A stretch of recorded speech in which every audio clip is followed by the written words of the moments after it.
All right, good. Hello, everybody. I'm from IBM Research. I'll be talking a little bit partly on NLP, but also part on all of the other components that we want to, that we're developing actually within IBM Research and that are gradually being productized within Watson.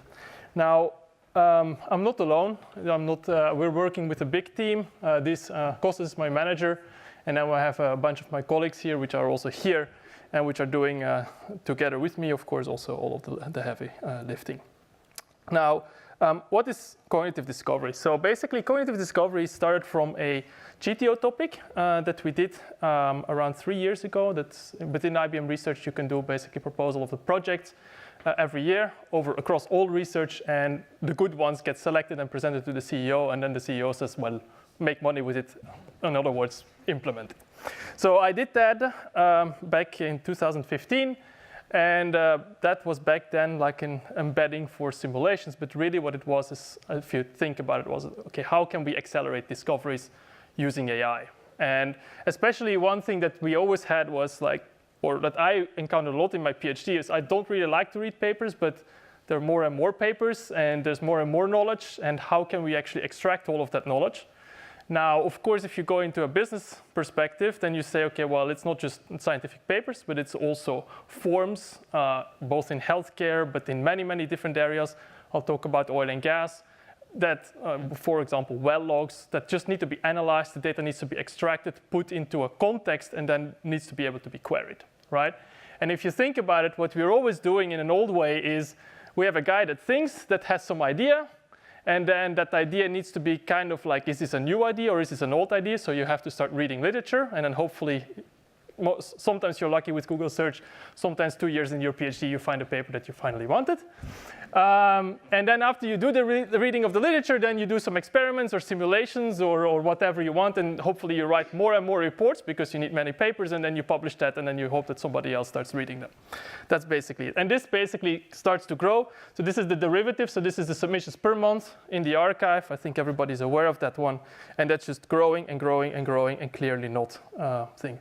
Just a side note, right now in 2015, I think there were 2.7 trillion PDFs generated. If you know that I think 90% of all data was generated in the last 2 years, you can only imagine how many PDFs are right now out there, right? So these needs to be processed.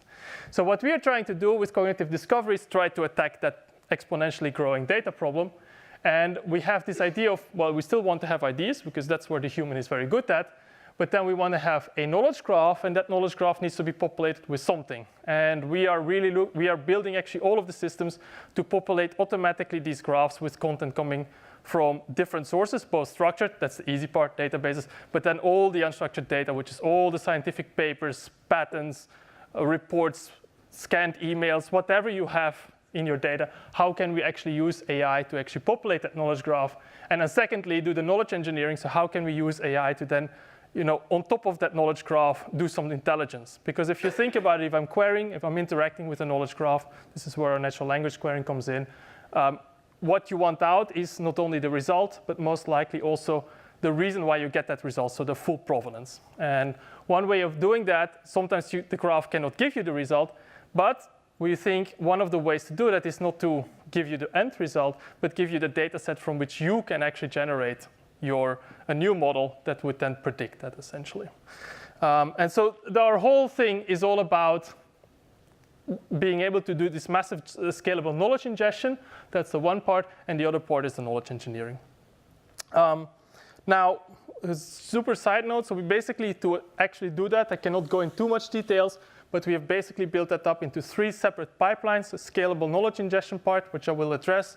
We have an NLP part, where you actually try to put in technical know-how. So for example, we have a bunch of verticals that we are working out. So these are all horizontal platforms. We have a bunch of verticals such as material science. I'm doing oil and gas. There is obviously healthcare and so on and so forth. And then ultimately, we also have the actual knowledge graph platform, which we are currently developing, and it's already in beta for our own good. So I'll be talking mostly on the scalable knowledge ingestion part, how do we use AI, and also on the knowledge graphs. By any means, if you have questions, ask directly. So very simple. This idea was already published last year and got some good traction. But the idea here is that when the documents come in, whatever they are, essentially we try to analyze the structural elements. That's the first part, so we call this PDF parsing, but you can also do OCR and everything else you want to do. You then do a structure interpretation. You say, okay, what does it represent? Is it part of the text, a title, part of an image, part of a table? If it's part of a table, what table structure does it have? And then once you have done that, then you try to reassemble that, because typically our models work on a page level. How does it essentially work? So how do we use AI? Well, we have this annotation capability. I will try to show you that later, though the internet is not very good. But basically, we have this type of, within a project that you can share, you can basically annotate. So you basically annotate a few pages. You train your model, so you give it ground truth by these annotations. You train a model, and then you basically apply it to all the other documents on top of that one. If I can give you a very, very short introduction to the system we have here. So all of this is live. So this is, for example, cognitive geology. I'll give you some numbers for these ones, but typically for each one of those, we have a bunch of, let me open up that one, but I also already prepared that one to not lose time. So when you upload that one, you have actually a bunch of all of your documents that you've ingested. Now, what you actually try to do here is you show the live prediction that we have. On the right-hand side, you have all of these labels. So these are the kind of the functional or the labels that you want to address. And so obviously here you have, for example, a title. You have the authors, affiliation, abstract, and so on and so forth. And we can make that as big as possible, because internally the machine learning is just doing a classification of each of the cells. We can also do even more complex things. So we have also the tables. So what you see here is that we don't only have actual text that you can predict, but you can actually, if you have structure within a structure, so a table obviously also has table structure, then you can predict where the table is. And you can also see actually what the machine learning is going to predict. So we have machine learning models that first say, OK, here is a table. Then once you have the table, it's going to then identify what the structure is, and so on and so forth. And as you can see here on the left-hand side, you can actually get nicely the rows and columns out, so that you can use all of that structure later downstream in order to extract all of the information in there. Good.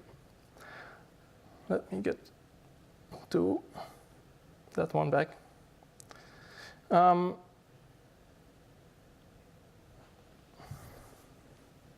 All right.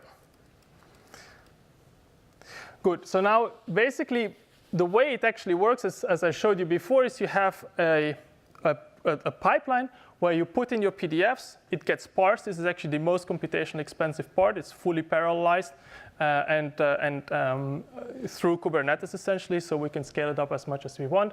If images are being detected, we can automatically apply OCR, so that you get actually also your cells. You don't have to worry about that one. It's similarly for handwritten stuff. Once that is done, you are in the stage which I just showed you, and then there's two things. Either you have a model for which you can predict, and then you can just simply apply and reassemble the document, or you can start applying more and more ground truth in order to actually fine-tune the models. On the left-hand side, that little table, I basically show you what the typical accuracy is, and the typical annotation. So it takes around 200-300 pages to get a very good model. The accuracy here is just basically the sum of the diagonal divided of the sum over all of the elements in the confusion matrix. And so we get very, very, very good numbers, which is also necessary for technical fields, right? So if you look at what is written out there, what people do is they have very generic models that just have for everything. The problem is then you typically end up at 90 to 95%. Well, 95% is maybe a little bit optimistic. And these are the state-of-the-art systems. Unfortunately, even 95% is not good enough in the technical fields, right? So if your tax accountant would say, yeah, don't worry, 95% of the numbers in your tax declaration are fine, you're going to say, well, no, thank you. You can make maybe an error once, but rather not make an error. And the same thing is happening here. If I come with scientific reports or really technical stuff, I want to have it accurate, and it needs to be there. Otherwise, I'm basically lost, especially because it's this first start of the ingestion. So if it goes wrong here, it will go wrong everywhere. Good. Now, what do we do with it? So once we have actually ingested all of this knowledge, then we're going to start building. We're going to try to put that knowledge into context, right? If I have just one document or a piece of text, it's interesting, but it's much more interesting once you put that piece of text or that table into the context of a whole corpus. So what we're trying to do is once we have parsed many documents, and for example, one of these things is, for example, the archive or PubMed.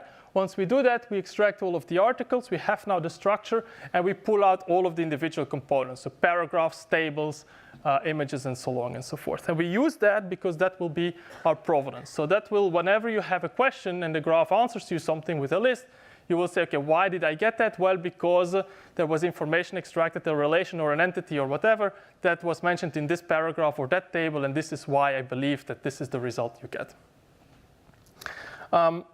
Then afterwards, after we have extracted all of that, then we have a whole pipeline that we can kind of semi-automatically run through, which extracts all of the entities and relationships between the for a specific technical field. So one of the things that we realized very early on is that once you go in technical fields, it is nearly impossible to have a generic model because you need to really specialize to certain specific fields. And so we have very smart ways, actually also using graph analytics. I'll not go into that one, but to generate very quickly ontologies that allow you to actually generate specific machine learning models. And so, for example, here, this is just one piece of text where, a very small piece of text, but you can already see how many different entities were there. I cannot show you all of the relationships because then it would just be a huge bowl of spaghetti. But just if you run that, so there is a TELUS database in oil and gas, which is taking all of the databases essentially, and then we ran it over a bunch of documents, not even many, and you see how many new basins that we actually automatically extracted. So this capability of being able to ingest all of these documents automatically, plus running the analysis, plus the aggregation, allows you actually to much quicker get to new databases or extend known databases that are completely hand curated. Then that's fine, but okay, what you do with it, right? So the next step is I want to put all of the stuff that I got, I want to put it completely into context. And this is where I think it's really very, very nice. So this is actually a subpart of the graph. I'll show you later. The actual graph. But what I want to show you here is a subpart of the graph that we're using in order to answer a certain question. And the question is the following. I know, for example, that there is drift with the continents, right? And I know that I've drilled somewhere and I found actually oil. And I know the age, and I know the lithology, and I know the formation that actually gave this oil, and the sources, and the reservoir, and the cap. Okay. Of everything that is being published out there, can I find similarities? Because I know some geologists will have done some experiments and will have done already some work. Can I find similarities between formations in terms of the rock, the age, and so on and so forth, and therefore make an educated guess based on that data to drill there and make a new discovery? That is really the goal. So it's similarity on a very high level, but you can imagine that this can be generalized to many, many, many different areas. It's just a distance metric that you have to do on on many, many different features. But this is a very specific case that we're currently solving. And so what you start with the articles. You pull out, again, paragraphs, tables, images. This is, again, why. You then pull out the petroleum systems, geological structures. So these are basins, and the word cloud is our kind of catch-all to make sure that we find everything. And then for each of the petroleum systems, you have the events, the elements. So these are actually kind of the features. And each one of those can be described by these three things, which are the age, the lithology, and the formation is composed of. Of course, there's many more, but I try to make it simple. Now, what is actually very nice, luckily, is that there are certain data sources that have already pre-compiled that, because if you start thinking, okay, now I start making predictions, how good are these predictions? It's very difficult to kind of tune and say, okay, what am I doing? How well am I doing it? Except for giving it out to a geologist, but even they have some interpretation. So luckily, the company that we're working with, they basically provided us with sets of reports where there's text, there are tables, and in the tables, a kind of a summarization of what is in the text. And so what we essentially said is, okay, great, so we can actually use just the text from the actual documents, do all our ingestion, extraction, and so on and so forth, and make a prediction on the graph, and then use actually the results in the table as a ground truth to actually then doing the comparison. It's the first end-to-end solution, or the first end-to-end thing that I actually saw so far, where you start from, here are my PDF documents, I want to do the query, and the query is very simple. Okay, here is the basin, the geological structure, give me the petroleum system elements, and give me the reservoir, the source, the cap rock, and for each one of those, I want to have the age, the formation, and the lithology. What is it made of? Which stones is it made of? So you have to do 9 predictions, essentially, and for each basin. And we have around 1,050 of those reports, so we can actually start doing some analysis. This is just a little bit a way to say we can actually, on our graph, which is an in-memory knowledge graph that we're developing right now at IBM, we have the whole capability to do the very deep queries very quickly, and it's, I think, again, a big differentiator. And so we start, for example, with 2 input nodes on our workflow, so where you try to find the concept of the report that you are actually searching for, as well as, for example, the seal, source, and reservoir, which are components of such a geological petroleum system. You can then do a bunch of edge traversals, do an AND, do a bunch of edge traversals. At the end of the day, the bottom line is that you get 3 predictions, 3 lists of predictions with weights, each weighted, and for each of the 3 components, namely lithology, age, and formation. And this is at the end of the day the top validation. So actually what you see is this is really starting from, I start from a PDF, I do all of my NLP, I generate my graph, I run it over these 1,050 reports, and at the end of the day, I make a prediction. And what I want to have is, of course, the list for each of these predictions. I make actually a list, and I want to have it in the top 1. So top 1 validation is like, is the prediction correct, yes or no? And of course, the reservoir, actually, we get already 60%. And then you do the top 3 validation, top 5, which is just simply saying, OK, is the prediction within the top 3 or the top 5? And for each one of those, you can, of course, have the full provenance. So if you're looking at it, OK, why did it predict it? You can actually go completely to the original paragraph or the original relationship or entity that was extracted from the text in order to verify what it was. And so we are continuously working on this one to make it better and better and better. We can also adjust actually the weights based on the feedback. And this is our whole end-to-end system that allows us to actually verify our ingestion system. Yes.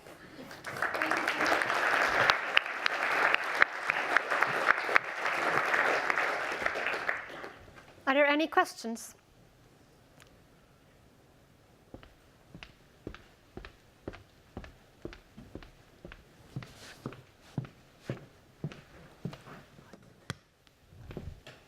I don't see too many hands in the air, so I will give it to Gianluca.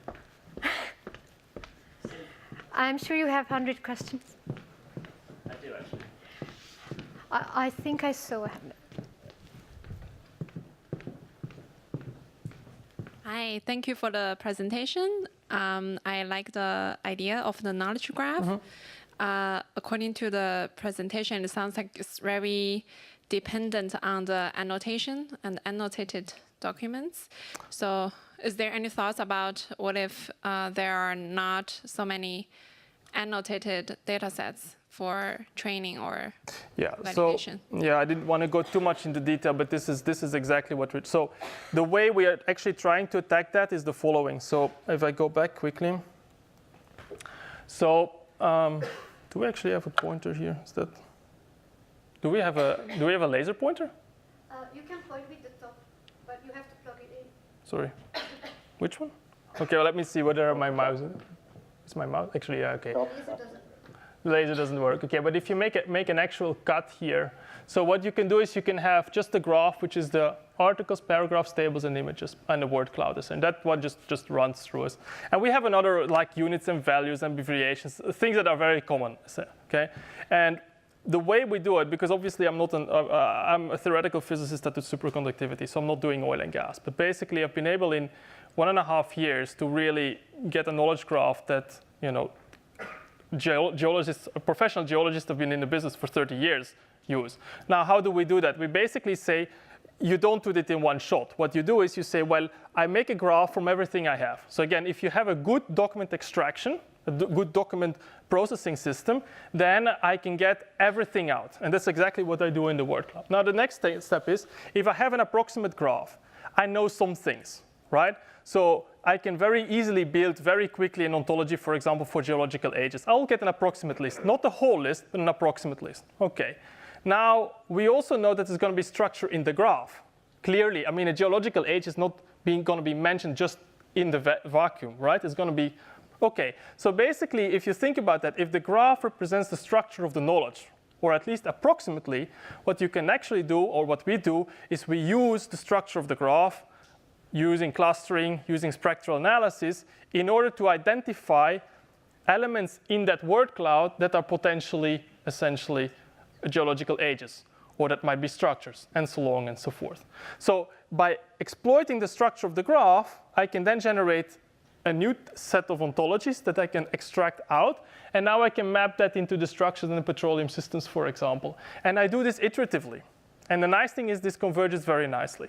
Now, the trick was that you need a very, very, very good graph and a very fast graph. So your typical ones, your Neo4j and all of these things will not do that out of the box.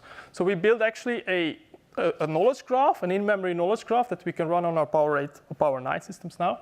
Well, we can also run on x86, but we have very big servers with between 1 to 4 terabytes of RAM. We can cram them full and just run all of these analytics very quickly. And we can actually generate all of our ontologies in a semi-supervised, I would say, but you could also say it's unsupervised, because I can just generate the graph, and then I can basically exploit the structure of the graph to generate me the new ontologies. And this is the very, very, very powerful thing, because it's completely data-driven. It doesn't depend on me coming up with very complex ontologies and rules and I don't know what. The rules, or well, actually the models, I would say, not the rules, but the machine learning models kind of distill from the graph, from the structure of the graph. So that's the premise, that how people are talking about certain things is not random, which makes sense. A random paper would be rejected typically. But yeah, that's the reality. How robust are you with respect to the quality of the input documents? Did you make any experiments? You know, how the accuracy you were showing breaks when the quality goes down?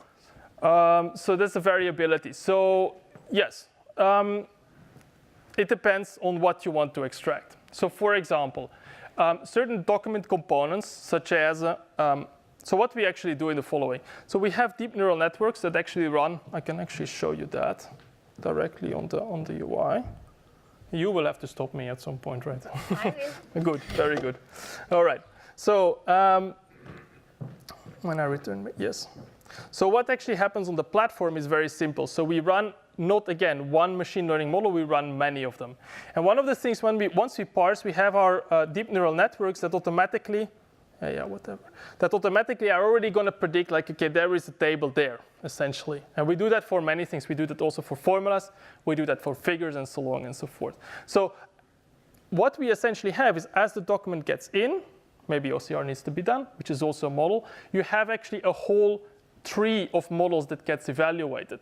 Now, clearly, in order to be able to deal with all the complexities of all of the different documents, what you actually need is, at some point, you're going to have to give it a little bit data to catch it on. And that's the whole trick. And that's why, essentially, we say, well, OK, but we're going to also annotate. So that's nice. And you see here, this is the prediction of the model. I can now, for example, do some annotation. I can actually say, hey, this is actually a table. And this is what we do. And this goes, of course, very, very, very quickly, right? Because it's just drawing.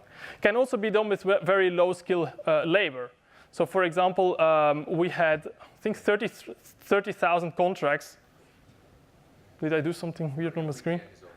Oh, my VPN, okay, whatever. The presentation is done. So the thing is that, for example, for another project within Watson, where we do a lot of understanding of contracts, we annotated 30,000 contracts with this tool in 1 to 2 weeks, essentially. And then you have all of your ground truths to actually train on and do the proper comparison and understand how well am I doing, right? So it's the difficult trick typically in ML, and maybe some people are going to be very angry with me, is not the machine learning. Honestly, the machine learning is the easiest thing in the world. The difficult thing is to get the data. And if you think about it, what I did in that part here, the reason why we are building actually that part is to generate supporting data sets. So think about that what your graph wants to do is not give you out the result. Even the result might not be interesting. What might be interesting is say, okay, find me a data set on which I can build a new machine learning model. If I give you a good data set, every fool can make a machine learning model that works really well. It's very easy. You can probably with linear regression, but it's getting that data set, right? And that is the difficult part. And that's what we try to actually solve with these systems. Thank you so much. Thank you.